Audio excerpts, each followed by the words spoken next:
Imagine standing outside on a quiet afternoon, looking up at the sky, and the clouds are watching you back, not metaphorically. Actually watching, pulsing with a slow, rhythmic breath. Shifting with purpose, alive, but they don't carry rain anymore. No vapor, no storms. These clouds carry memories, human memories. Billions of them, floating silently overhead, fragmented childhoods, faded first kisses. Heartbreaks too heavy to hold, triumphs so bright they still flicker like dying stars. Now imagine the wind has changed. A storm is coming, but not just any storm. This one is made entirely of forgotten memories, unanchored, unclaimed, and furious. What happens when they come pouring down? At first, we didn't notice. The shift was subtle.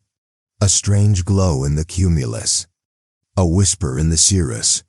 Scientists noticed anomalies in cloud formation, unexpected electromagnetic pulses, emotional resonance patterns traced through weather satellites.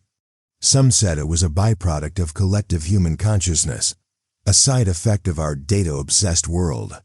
Others believed nature had evolved in tandem with our minds, absorbing what we no longer could bear.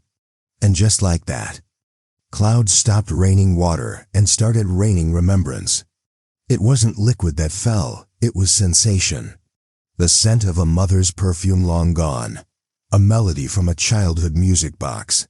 The panic of a forgotten trauma, and people felt it.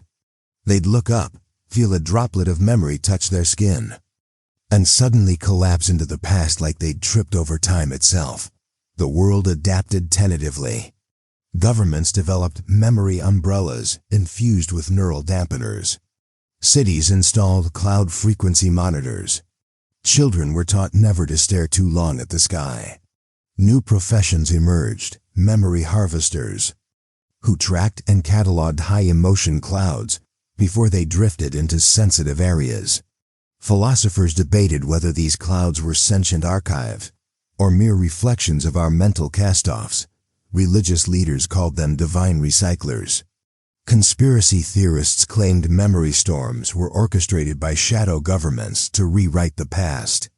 But for most of us, it became background noise until the storm began. It started as a dark line on the horizon. Not dark like thunderclouds, dark like something had been smudged from reality. A void where color went to die. The clouds churned unnaturally, more violent than any weather pattern ever recorded. And people began to remember things they never lived. A baker in Lisbon woke up screaming in perfect Mandarin about a lost daughter who never existed. A politician in Tokyo confessed to crimes he couldn't have committed, memories leaking in from lives never lived. That's when scientists realized these were forgotten memories, not just abandoned, but erased, suppressed, buried, and now they wanted out. As the storm approached, the atmosphere thickened with psychic residue. Planes refused to fly, birds fled inland. Ocean tides pulsed erratically, pulled by something older than gravity. The clouds were no longer passive carriers, they pulsed with intent. The storm wasn't just coming, it was hunting. Cities scrambled. Mass neural firewalls were deployed, designed to repel mnemonic infiltration.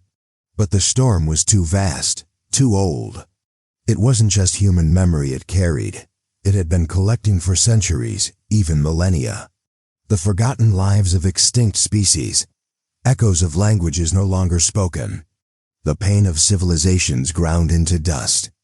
Every unresolved grief in history, blooming above us like a violet bruise in the sky. And then, it hit, but it wasn't like lightning.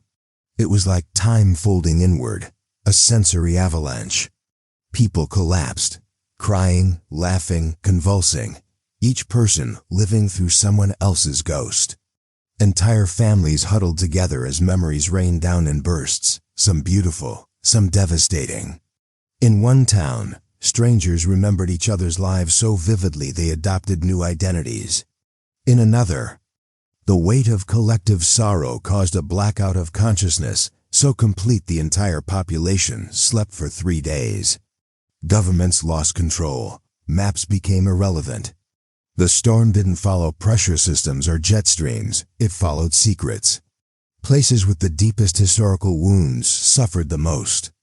Auschwitz, Rwanda, Hiroshima, the American South. The clouds hovered over these places like judgment made visible, raining down centuries of buried agony. But amid the chaos, something extraordinary began to happen. As memories collided and mingled, empathy blossomed in unlikely places. Enemies wept in each other's arms, seeing what the other had lost. Artists painted visions no one could explain. Children sang lullabies in forgotten tongues. And slowly, we began to see the storm not as punishment, but as purging. A cleansing. Not to erase us, but to remind us of who we were before we chose to forget. The living clouds weren't attacking, they were returning what we had left behind. And the real question wasn't how to stop them. It was whether we were finally ready to remember. So now, when the skies darken and the wind starts to hum with ancient tones, people don't run anymore, they stand still. Some even welcome it, arms wide, eyes closed, letting the rain of memory wash over them. Because somewhere in those clouds, drifting just above our reach, might be the missing pieces of who we are. Or who we were, and maybe, just maybe, who we're still meant to become.